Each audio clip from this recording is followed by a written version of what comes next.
Mga kapatid sa pananampalatayang Islam, mga alipin ni Allah subhanahu wa ta'ala, pinangangaralan ko kayo na matakot kay Allah subhanahu wa ta'ala dahil sinabi niya sa kanyang dakilang aklat, o mga nanampalataya, katakutan ninyo si Allah ng tunay na pagkatakot at huwag kayong mamamatay liban na lamang na kayo ay mga Muslim. Mga kapatid sa pananampalatayang Islam, ang takot kay Allah subhanahu wa ta'ala ay isang bagay na palagi ang pinapaalala sa atin, lalong-lalo na tuwing Jumu'ah, dahil ang takot na ito ang siyang pangunahin sa mga damdamin ng mananampalataya sa kanyang Panginoon at sa kanyang Diyos na nag-iisa to ng katambal, si Allah subhanahu wa ta'ala. Takot na nagdudulot inshallah na tayo ay gagawa ng kanyang mga kinalulugdan at iiwas sa kanyang mga ipinagbabawal. Takot na nagdudulot na tayo ay magpapakamatuwid sa kanyang landas inshallah hanggang sa tayo ay abutan ng kamatayan. Mga kapatid sa pananampalatayang Islam, tunay na ang takot na ito ay isang uri ng takot na nilalaman dito o nilalaman nito ang takot na may kahalong pagmamahal at paggalang kay Allah subhanahu wa ta'ala. At hindi ito katulad ng takot ng tao sa sino man sa mga nilikha, katulad ng mga babangis na hayop at iba pa, dahil ang takot ng mananampalataya kay Allah subhanahu wa ta'ala ay takot na dulot ng kanyang pananampalataya na dahil dito siya ay magagantimpalaan insha'Allah. Mga kapatid sa pananampalatayang Islam, ang takot na ito kay Allah subhanahu wa ta'ala ay matatagpuan natin sa pinakamainam na huwaran ng mga sahaba radhiyallahu anhum, na marapat para sa atin lalong-lalo na sa panahon natin ngayon na maaring tumitigas na ang ating mga puso dahil sa paglipana ng masasamang tao sa paligid natin. Marapat na papaalalahanan tayo palagi sa naging antas ng takot ng mga sahaba radhiyallahu anhum kay Allah subhanahu wa ta'ala. Iniwalat Imam Muslim sa isang hadith mula kay Ibn Shimasa al-Mahri radhiyallahu anhu, hadarna Amr bin al-As wa huwa fi siyakatil maut. Dumalaw daw sila kay Amr bin al-As radhiyallahu anhu sa panahon na siya ay naghihingalo na, malapit ang kanyang kamatayan. Fabaka tawilan wa hawwala wajhahu ila al-jidar. Sa mga panahon na ito ay umiiyak si Amr bin al-As radhiyallahu anhu, at nalalaman natin ng kanyang iniiyakan dito ay walang iba kundi ang pangamba na siya ay maaring mamamatay na hindi dahil sa kinatatakutan niya ang mismong kamatayan. Ang mga Muslim ay kumikilala na hindi natin matatakasan ang ating kamatayan, subalit ang kanyang kinatatakutan ay ang kanyang magiging antas, ang kanyang magiging kalagayan kapag kinuha na ng anghel ng kamatayan ang kanyang kaluluwa. Iyak ng iyak si Amr bin al-As radhiyallahu anhu, isa sa pinakamatapang na mga sahaba, isa sa pinakamatalino na mga sahaba. Sahaba na nagdulot ng napakaraming tagumpay para sa mga Muslim, hindi natakot sa sino mang kalaban, subalit natakot kay Allah subhanahu wa ta'ala, na dahil dito siya ay naluluha at naiiyak sa kanyang napipintong kamatayan. Ganito ang anyo ng tunay na kabanalan, na para sa isang mananampalataya, kinatatakutan niya ang kamatayan hindi dahil sa ito ay kinaayawan niya, bagkus ito ay kinatatakutan niya dahil natatakot siya sa magiging pagtutuos sa kanya ni Allah subhanahu wa ta'ala. At sa tagal ng pag-iyak na yaon ni Amr bin al-As radhiyallahu anhu ay ihinarap niya ang kanyang mukha sa pader. Faja'ala ibnuhu yaqul, at kinausap siya ng kanyang anak. Sinabi sa kanya, "Ya abda, wa ma basyaraka Rasulullah sallallahu alaihi wasallam bikada? Am basyaraka Rasulullah sallallahu alaihi wasallam bikada?" O aking ama, hindi ba't si Propeta Muhammad sallallahu alaihi wasallam ay nagbigay sa iyo ng ganito at ganyan na magagandang mga balita? Nang ibig niyang sabihin, bakit ka pa nalulungkot? Bakit ka pa naiiyak na parating sa iyong kamatayan, samantalang binigyan ka na ni Propeta Muhammad sallallahu alaihi wasallam ng magagandang mga balita insha'Allah? Faakbala biwajhihi, at ihinarap nga ni Amr bin al-As radhiyallahu anhu ang kanyang mukha sa kanyang anak, at sinabi niya, "Inna afdala ma nuiddu syahadatun la ilaha illallah wa anna Muhammadar Rasulullah." Tunay na ang pinakamainam na maihahanda natin ay ang pagsaksi na walang Diyos na marapat sambahin liban kay Allah at pagsaksi na si Muhammad sallallahu alaihi wasallam ay sugo ni Allah. Tinutukoy niya na pinakamainam na maihahanda sa kamatayan. At binanggit ni Amr bin al-As radiyallahu anhu ang isa sa mga dahilan ng kanyang pag-iyak. Inni kuntu ala atbakin thalath. Ako noon ay nasa tatlong kalagayan. Ang unang kalagayan na sinasabi niya, laqad ra'aytuni wa ma ahadun asyaddu bagdan li Rasulillahi sallallahu alaihi wasallam. Ang unang antas ay ang nakikita ko ng aking sarili na walang sino man ang pinakanamumuhi kay Propeta Muhammad sallallahu alaihi wasallam minni. Walang mas namumuhi kay Propeta Muhammad sallallahu alaihi wasallam kaysa sa kanya. Pero ngayon, siya nga ay nananampalataya na. Subalit idinugtong niya na nga sa kalagayan na yun na siya hindi pa mananampalataya at namumuhi kay Propeta Muhammad sallallahu alaihi wasallam, wala uhibbu, wala ahabbu ilayya an akuna qad astamkantu minhu faqataltuhu falaw mittu ala tilkal hal lakuntu min ahlin nar. Noong mga panahon na yun na namumuhi siya kay Propeta Muhammad sallallahu alaihi wasallam, hinihiling niya na mapangibabawan niya at mapatay si Propeta Muhammad sallallahu alaihi wasallam. Subalit ngayon nga kung ito ay nagawa niya, dahil gusto niya talaga itong gawin kahit ikamatay niya. Kung ito man ay nagawa niya, ay tiyak na siya ay mapupunta sa impyerno.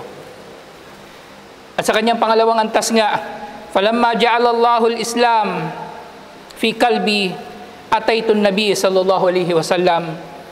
At nang inilagay ni Allah subhanahu wa ta'ala ang Islam sa kanyang puso, ay tumungo siya kay Propeta Muhammad sallallahu alaihi wasallam. Fakultu amsat biyaminika falu ubayi'uk. Iabot mo sa akin ang iyong kamay o sugo ni Allah upang ako ay magbay'ah sa iyo. At inabot ni Propeta Muhammad sallallahu alaihi wasallam ang kanyang kamay kay Amr bin al-As upang tanggapin ang kanyang pagmumuslim. Fakabadtu yadi. Subalit iniurong bigla ni Amr bin al-As radiyallahu anhu ang kanyang kamay. At pinaliwanag niya kung bakit niya iniurong ang kanyang kamay. Tinanong nga siya ni Propeta Muhammad sallallahu alaihi wasallam, "Malaka ya Amr? Anong problema sa iyo, Amr? Bakit iniatras mo ang iyong kamay?" "Aradtu an ashtarit," sabi ni Amr bin al-As. "Gusto ko magbigay ng kondisyon." Subhanallah. Na kahit sa pagmamuslim ni Amr bin al-As radiyallahu anhu ay hindi nawawala ang kanyang pagiging tuso, ang kanyang pagiging matalino, at ang kanyang pagiging madiplomasya sa mga bagay-bagay. Si Amr bin al-As radiyallahu anhu na siyang pinili ng Quraysh na tumungo sa Najashi upang pauwiin ng mga Muslim. Si Amr bin al-As radiyallahu anhu na naging kabilang sa pinakamatatapang ng Quraysh laban sa mga Muslim. At ngayon, sa kanyang pagmumuslim, meron siyang gustong tiyakin kay Propeta Muhammad sallallahu alaihi wasallam bago pa niya tanggapin ang Islam pagkatapos ng Treaty of Hudaybiyah na halos sabay lang sila ni Khalid bin al-Walid radiyallahu anhu na nagmuslim. Ang kanyang kondisyon, yun nga sa pagtatanong ni Propeta Muhammad sallallahu alaihi wasallam, "Tashtarit bimada?" Anong gusto mo i-kondisyon? "Qultu an yaghfira li." Isa lang ang aking kondisyon bago ako Muslim. Gusto ko sana na patawarin ako ni Allah subhanahu wa ta'ala. At yun nga, ama alimta annal islama yahdimu ma kana qablahu. Hindi mo ba nalalaman, sabi sa kanya ni Propeta Muhammad sallallahu alaihi wasallam, hindi mo ba nalalaman na ang Islam ay bumubura sa anumang nauna rito? Ibig sabihin, sa pagbumuslim ni Amr bin al-As radiyallahu anhu, ay otomatiko na siyang pinatatawad ni Allah subhanahu wa ta'ala. At yun din, sinabi nga ni Propeta Muhammad sallallahu alaihi wasallam, "Annal hijrata yahdimu ma kana qablu." At ang hijra ay bumubura sa anumang nauna rito. At dahil si Amr bin al-As ay nagmumuslim at naghihijra sa parehong panahon, dalawang pagkakabura ng kasalanan ng kanyang tinanggap sa pagkakataon na yaon. At syempre sinabi rin ni Propeta Muhammad sallallahu alaihi wasallam, "Wa annal hajja yahdimu ma kana qablahu." At ang tanggap na hajj, alhamdulillah, ay bumubura sa anumang nauna rito. Kaya mga kapatid sa pananampalatayang Islam, si Amr bin al-As radiyallahu anhu sa panahon ng kanyang kamatayan ay nasa pangatlong antas na ng kanyang buhay na siya ay mananampalataya. Subalit nananatili siyang natatakot kay Allah subhanahu wa ta'ala sa kabila ng maraming mga ipinangako sa kanya ni Propeta Muhammad sallallahu alaihi wasallam na kanyang magiging magandang antas sa kabilang buhay, lalong-lalo na radiyallahu anhu. Ngayon nga, iniulat tungkol sa mga sahaba sa kanilang mga katangian nga at gayon din ang naunang henerasyon ng mga Muslim. Walaqad kana salafus salih ya'tanuna fi mas'alatil muhasaba fi mas'alati muhasabatin nafs. Ang mga salaf, lalong-lalo ng mga sahaba, sila ay iba yung nangangalaga sa pagtutuos sa kanilang mga sarili. Sa kanilang mga iman, fi imanihim wa fi awqatihim, sa kanilang mga pananampalataya at kanilang mga oras, na ganito sila, alhamdulillah, lahat-lahat. Mga kapatid sa pananampalatayang Islam, kung si Amr bin al-As radiyallahu anhu ay natatakot sa kanyang kalagayan sa pagdating sa kanyang kamatayan, ay mas marapat tayo na natatakot kay Allah subhanahu wa ta'ala na maaring tayo ay abutan ng kamatayan na tayo ay mga ligaw. Maaring tayo ay abutan ng kamatayan na tayo ay makasalanan. Maaring tayo ay abutan ng kamatayan na tayo ay maraming mga pananagutan at iba't iba pang mga bagay na tutuusin sa atin sa kabilang buhay. At napakainam nga na mabalitaan natin ang ganitong mga ulat tungkol sa kanila radiyallahu anhum, dahil sa pamagitan ng mga ito inshallah ay matutuwid natin ang ating mga sarili at may hahambing natin ang mga sarili natin sa pinakamainam na mga nilikha ni Allah subhanahu wa ta'ala. Iniulat ng isa sa mga salaf, adragtu 30 min ashabi sallallahu alaihi wasallam. Min ashabi Nabi sallallahu alaihi wasallam.